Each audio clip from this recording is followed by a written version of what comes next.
Hello my friends, let's start from the military map review. Let's zoom into the Bakhmut city. It is the hardest spot for both of the sides, and today Russia gained some sort of the territory near to the railway station. Just yesterday Ukraine took control over the railway station again, and today Russia, as you can see, moved across the road, taking this long building under their control. The railroad in the city was built on the artificially made hill, so it's on the high ground, which creates the natural obstacle for both of the sides. But apparently Russia took control over the most part of the railroad. However, on the north part of the city, or here, they've been cut because this bridge was destroyed, so there is no movement from them for several days. But still, I do expect the further movement to this residential area. From the Wagner side, it's just a matter of time. But what I can say that they are moving slower and slower. It means that they are faced with a very heavy Ukrainian resistance. And as for the tactical map, everything more or less valid. Here, just Russia got the attack vector towards Kremlin. This vector is absent on the deep state map. However, it is presented on this tactical map for a very long time without further movement. So now the main battles are for Kremlin, for the northern part of the residential area, and also for the railway station. Near to the city center there's the fighting as well, but mostly our forces left that area. However, Russia still struggles getting control over this territory behind the railway.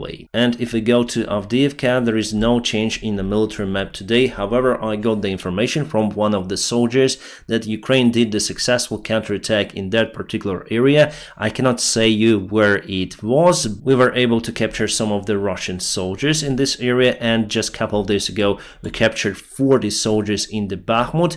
And also today it's been confirmed that Ukrainian soldiers captured Russians in Marinka. And yes, we also went on a counterattack mission in that particular area. Russia really struggles with that small town. They demolished it completely, but still unable to take control over Marinka. And today there is no change for this side, so hope for a update tomorrow. And just while I'm recording this video, it was the report of the drone attack in Belgorod. Belgorod is really not far away from the Ukrainian border. As it was reported, the local power plant was under attack, but from what I can see, there is the electricity in that area. So that attack was probably not really successful, and idea for the Ukrainian side is not to cause the disruption in the Russian infrastructure as they did to Ukraine. Maybe this particular power plant was supplying the electrical power to the local military unit. Otherwise, I don't see any profit in damaging the Russian infrastructure.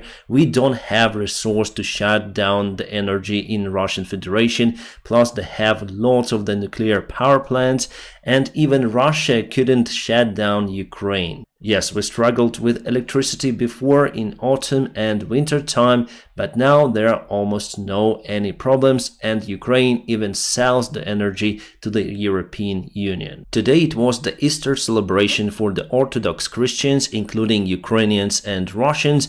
That is why there was the big exchange, and we got 130 soldiers back to Ukraine. And Ukraine transferred 5 of the Kadyrovites warriors back to Chechnya, and they were greeted by the locals over there, by their relatives.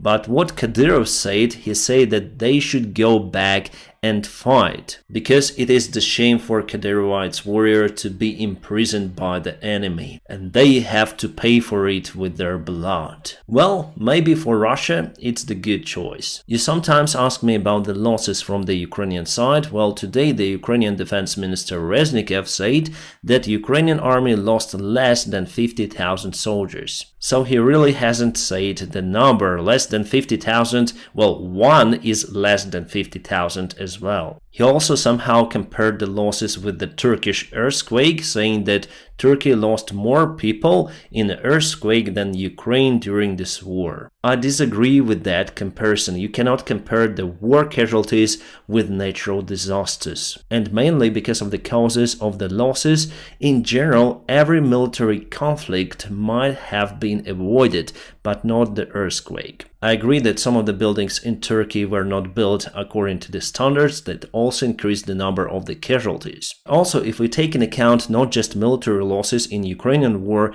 you'll see that number would be close to 200,000. And mostly because Mariupol was encircled by the Russian forces and they built civilians using aviation bombs. It's a clear war crime. So if you want to find out the average losses for Ukrainian side, just divide the Russian losses by 3. They are now attacking, so they lose 3 times more. That's it. The real number from Ukrainian side will not be presented, I think, even after the war is over. From the Russia, same story, every side wants to decrease their own losses and increase the losses for the enemy. Hopefully in the future some independent statistics will show us the real number, but again it will be plus minus 5 or even 10,000. Also he said that the European Union and the United States want to participate our victory. Well, I think it's very early to say about the Ukrainian victory. It's imminent, yes, but it will not happen like that. It's not in a nearby perspective, and years will pass until Ukraine will get the full victory over Russia. He also said that the main goal of the leaked Pentagon documents is to undermine trust between the allies. I think it was not done for that purpose. Honestly, I think that guy, Jack, he wanted just to show off in his community in Discord, and you may call him a black swan. So something unexpected really happened that touched everything. Well, maybe I'm wrong, but I don't think that Russia is capable to perform those spy operations at that high level. But I agree with Reznikov about the possible future outcome for the Russian Federation. It will be formatted for sure, and probably into different states like Tatarstan, Bashkiria, Chechnya, Dagestan and other regions. Yes, I think it's really a highly likely scenario, and Russia is moving towards it step by step. Today we're gonna speak about it as well. Speaking about Reznikov, you already probably know my attitude towards that person. After all the corruption scandals with the food for the soldiers, with other supplies, I think that he should have resigned from his position. There is better alternative right now, for example Budanov, and from what I know Zelensky was working with Budanov to replace Reznikov, but somehow that stopped. Also speaking with some volunteers about the current problems in the Ukrainian army with supplies. We don't even have thermal cameras. Well, we have them, but not enough. We got the requests from the guys from the front lines, and they need everything. Well, I think it's not really that expensive to provide thermal cameras for our guys on the front lines. Those are not the expensive rockets or any kind of the very sophisticated equipment that cost thousands and thousands of dollars. So why do volunteers have to buy them again and again? Well, I can tell you that without volunteers, without the help also from our Western allies, this war would have been ended a long time ago, and unfortunately not in Ukrainian favor. Plus, some people from the military command, they're very volatile, they got the old Soviet mindset, so it's very hard to move them around with a new equipment, new realities, let's say. And yes, Ukrainian army is much better equipped nowadays compared to the Russian army, but it's not the win of the Ukrainian government. It's our allies who help us from the United States, UK, Germany and other countries. And again, my friends, it's my own opinion based on the information I got speaking with my friends in Ukraine. We just hope for the change in our government after the war is over, but what some politicians are doing, it's complete madness. But corruption is not just in Ukraine. The Focus media says about more than 137,000 euros that were spent from the German budget on the makeup of the Minister Baerbock, the Minister of the Foreign Affairs. Focus says that Baerbock spent those funds for her personal makeup artist. And they also say that Baerbock spent 178,000 euros for a photographer in 2022. Well, maybe it's not the corruption, but those services are way too expensive, and I think the makeup artist could have performed a better job. And I think that even for officials, you need to pay for your own personal stuff like hygiene, makeup, and clothes. Well, here I may agree about the photographer job, it's really expensive. counteroffensive and could be paid from their budget, because it will be used for the government media. Recently we got those videos published with lots of the Ukrainian forces, Ukrainian troops marching somewhere. And based on the weather conditions, I would say that it's the spring or autumn time, mainly the springtime, so it is the fresh video, at least it could be. And there are not hundreds but thousands of Ukrainian soldiers, and I guess I know where it is, because seeing those signs far away, this is probably the airfield, because the square signs like that are used to determine the visibility range. And we have the same sign on the back side, so there is the runway very close to that column. And we got the fence very close to those signs, so probably it is really the runway. They are walking on the unpaved runway. They are not going to fly somewhere, but it's just a training range for those soldiers, and they are getting ready for the full-scale counterattack. And according to the Institute of the War Researchers, the Ukrainians' counteroffensive will be very difficult. Russia got around 140,000 soldiers in defense, plus they dig down to the ground, creating obstacles like mines, trenches, tank barricades, and others. And unfortunately, the Ukrainian side still doesn't have the superiority over our enemy,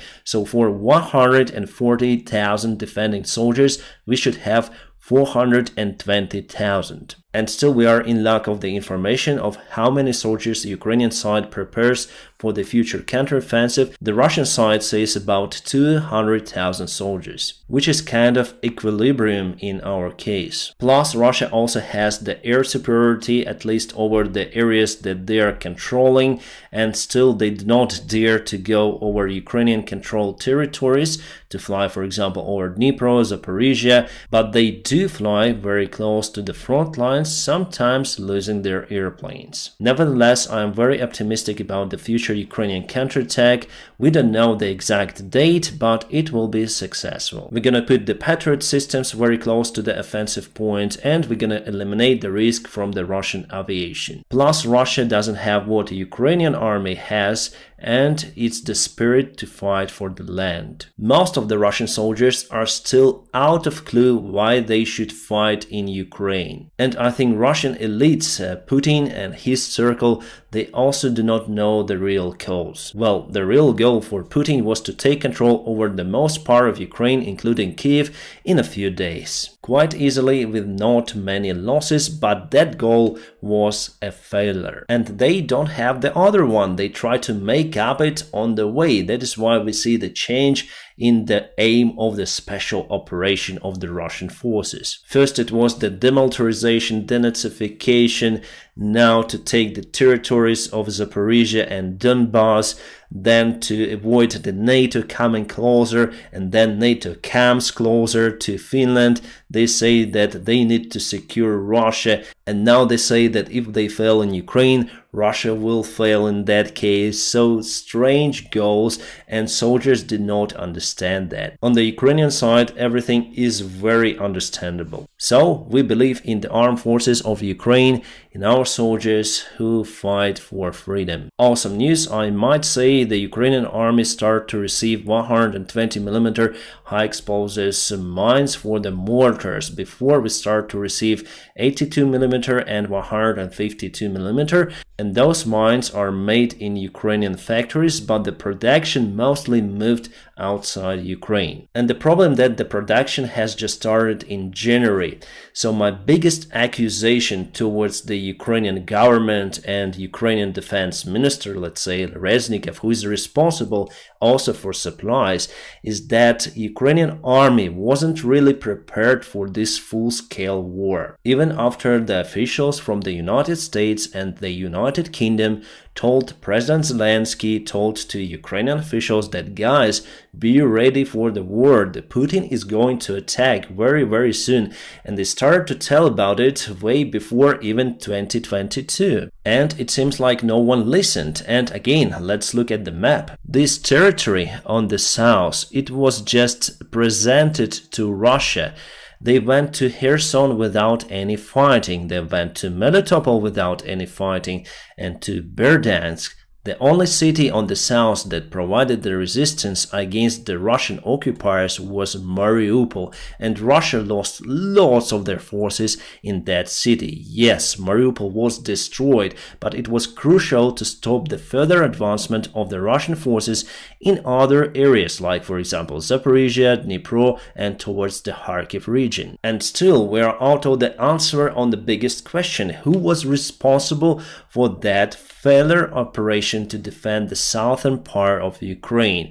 Yes, military command says that there was the general who performed the suicide a little later, but I don't see any kind of the investigation happening. And it's not only me, some of the independent journalists in Ukraine are asking for the same questions, but there is no any way out to find the answer. And now our soldiers have to pay the biggest price with their own lives, trying to free this territory from the Russian occupiers. So what I want to say that the Ukrainian government is not ideal in its actions, and I trust more our allies than current Ukrainian government. Well, I'm quite okay with the President Zelensky. He is doing a nice job getting more equipment to Ukrainian army. He also gets more and more allies into our circle. But for the Ukrainian parliament and some of the politicians, those guys are just nonsense. I hope we're gonna get rid of them after the victory or before the victory. Just for you to understand, the last year Ukrainian parliament voted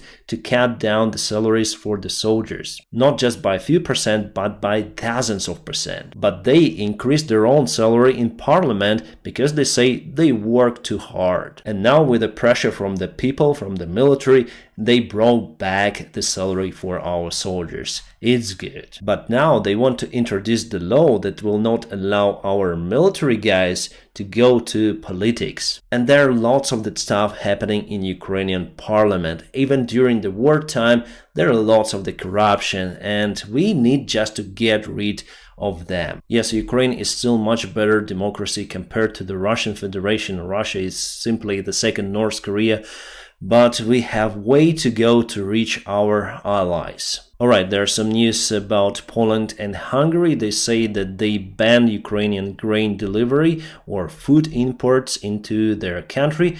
However, they will still provide transit for the other countries. Well, I probably know for Poland because they got very cheap grains from Ukraine and the local farmers went for the protests because they couldn't sell their products. And it's not a secret that in European Union countries like Poland, Hungary, you have to pay more for electricity, water, for spare parts for your tractor, for everything compared to Ukraine. That is why the Ukrainian grain is way more cheaper compared to the grain that was produced in the European Union. So after the protests, Polish government understood the problem with their own farmers, because farmers, they pay taxes, and also farmers consume the Polish products themselves. So actually, the more products you have produced in your own country, the better economy and more independent economy you'll have. There is also a big plus in Ukrainian cheap food because the price for the end product could be much cheaper. And the key word here is could be, because someone from this long chain to deliver the final product could take the extra profit. They defend their own market, their own farmers, their own people, let's say, but it seems like European Union is not okay about it. So it is kind of the sensitive topic. You may look at it from the different angles. So tell me in the comment section, what do you think about it? The bad situation now is happening on the north part of Kiev. We have floodings and they are quite severe. You can see the parking space near to the bridge. Well, actually, it's not that bad as it could have been, as it was years before. For example, in 2013, it was the massive flooding.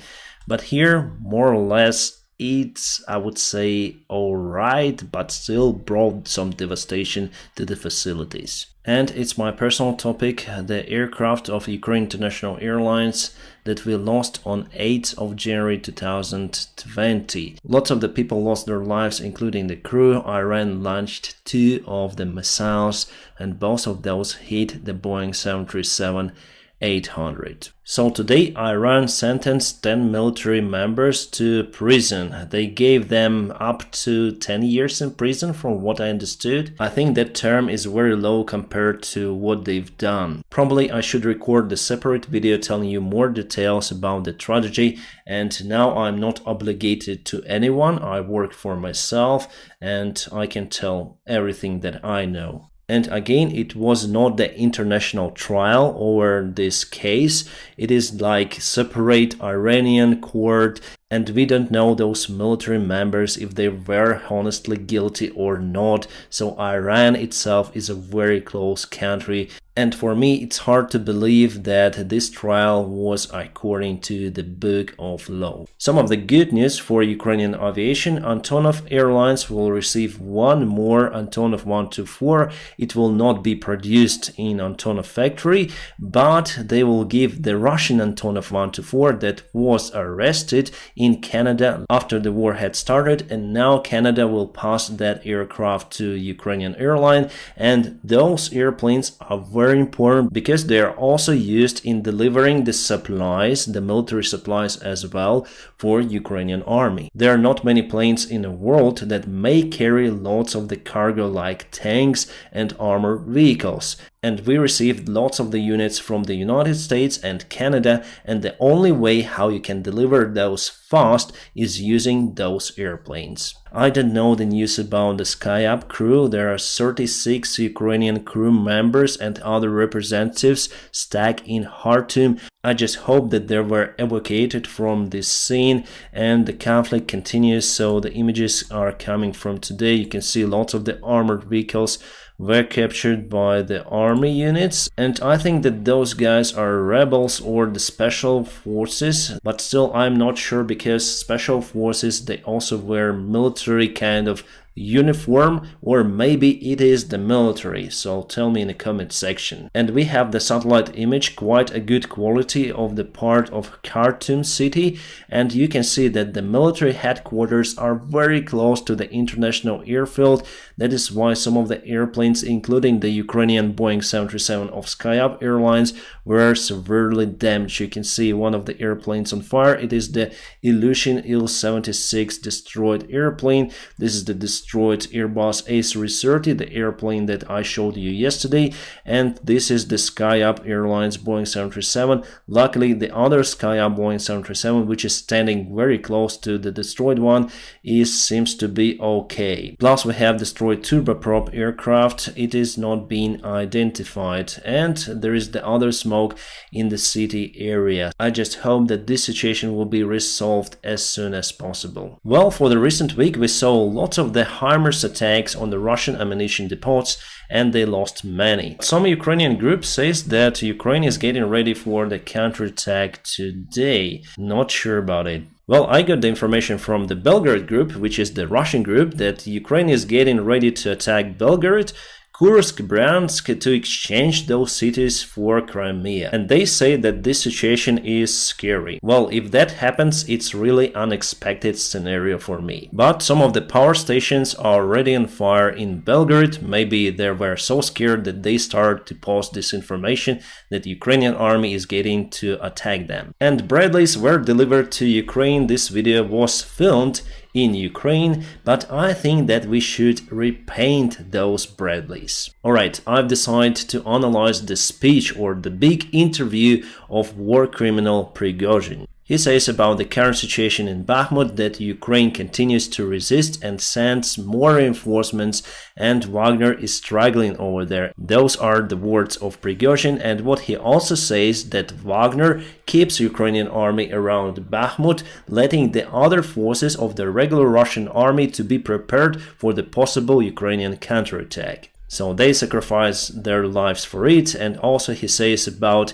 200,000 Ukrainian army that is ready for the counterattack. He says that in a good scenario, Russia may resist that counterattack and go on to their own counterattack and get the vast part of Ukraine, but he also adds that it's unreal scenario. More likely that Ukraine will break the Russian defense, and he also says that Ukraine will go on a counteroffensive because they have the window. They are getting ready for the counteroffensive. If the Ukrainian side will hold the forces or the army in a full ready condition for a very long time, the army will just get demoralized. So they need to release the energy into the counterattack. And here he says about geopolitics, the main aim for the United States is to collapse the Russian Federation in its current form, to reform Russia into different states. He says just to suck the resources out from the country.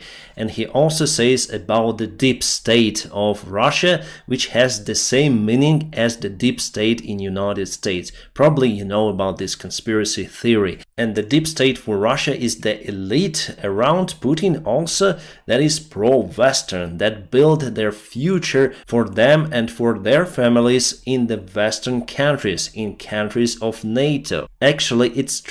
Most of the Russian politicians got the property in Italy, in Spain, in the United States of America, in London. Their kids got the education not in Russia, but in the United States and UK mostly. And now, because of this special operation, they lost the future for them. That is why this deep state in Russia will work against the guys like Prygozhyn. They will cut the ammunition for his army, they will forbid him from taking more prisoners from the Russian prisons. The only thing why Prygozhyn still has some sort of the power and why he still has the Wagner army is because of Putin. And here he says that the deep state will destroy the Russia, we should not negotiate with Ukraine, otherwise Russia will be more liberal and liberals will just demolish it. So it's very hard to find the logic in his words over here, but from what I understood, that Russia needs to lose the war with Ukraine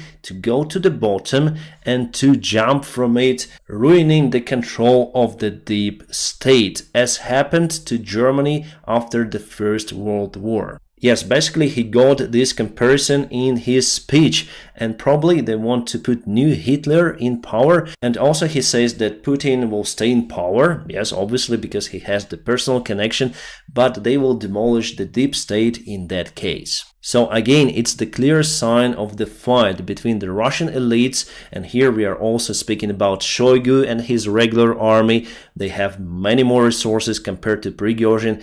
We say about the politicians around Putin, and we also speak about the Russian FSB and their angry patriotic club with the war criminal Strelkov. They're all against Prigozhin and against each other. So it's a very big game and the big conflict which is good for Ukraine. And here are the signs that Russia for sure may collapse, and the main idea for United States and other allies is to make this collapse controllable. And maybe if civil war starts in Russia, we need the joint forces to take Russia under control because they have nukes. So it's one of the scenarios, and Prigozhin is also very concerned about it, but his idea is to dойти до дна, it means go to the bottom, to lose the war against Ukraine. Скинув груз глубинного государства, to get rid of the weight of the deep state. That's his plan. He realizes that they cannot win the war against Ukraine. And the only way how Putin may keep his power is to lose it controllably, accusing the Russian elite and replacing them with Prigozhin and his friends. So you may also count it as an ultimatum for Putin from Prigozhin. Well, Prigozhin is really talkative, but he has no logic in this form, so Prigozhin never ever write books, alright, or memoirs or something. Probably you'll try to do it in a prison. And finally, some separate topic just for laugh at the end. So the Spanish woman